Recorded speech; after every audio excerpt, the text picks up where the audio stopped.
Assuming you can actually purchase one when it launches this September 29th, the Super Nintendo Classic is a faithful, tiny tribute to Nintendo's early 90s 16-bit gaming console. Sure, it's mostly just a little plastic gray box with purple buttons, or not, depending on the part of the world you grew up in, but the magic it has inside of it will bring back a million magical gaming memories.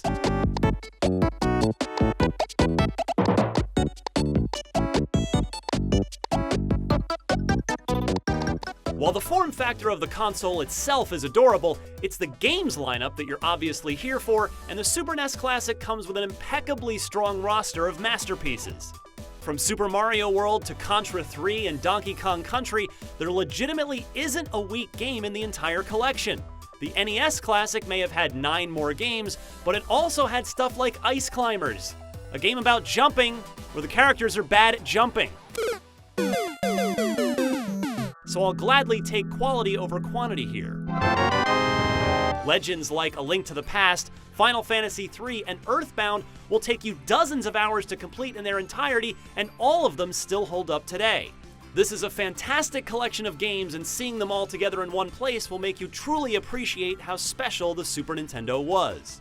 The SNES controller itself has been recreated perfectly.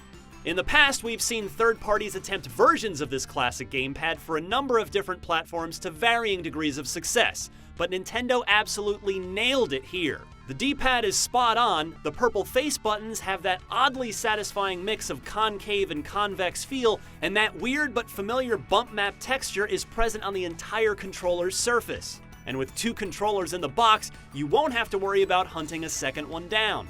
The controller cord is 5 feet long, 2 feet longer than they were on the NES Classic. Still not long enough to stretch across the average living room, but if Nintendo keeps adding 2 feet of cord to every classic console they make, maybe you'll be able to reach the TV from your couch by the time the GameCube Classic is available.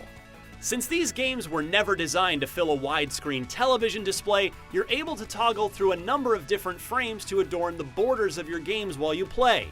I experimented with the space borders for Super Metroid and the red theater curtain frames for Super Mario RPG, to name a couple. Some of the borders are animated, some are static, or you can opt to use none of them. The games look pixel perfect on an HD display either way.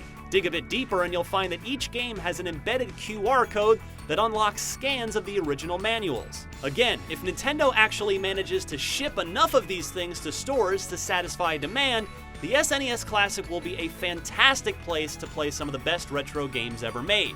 If not, you'll have to spend this September refreshing online retailer websites and battling absurdly priced eBay auctions. Let's hope it's the former, because the toughest thing about this Super Nintendo should be putting it down, not picking it up. For more on the Super Nintendo Classic, don't miss our full preview of Star Fox 2, the unreleased 16-bit sequel that will finally be released on the SNES Classic. And for more on all things Nintendo, you're already in the right place right here at IGN.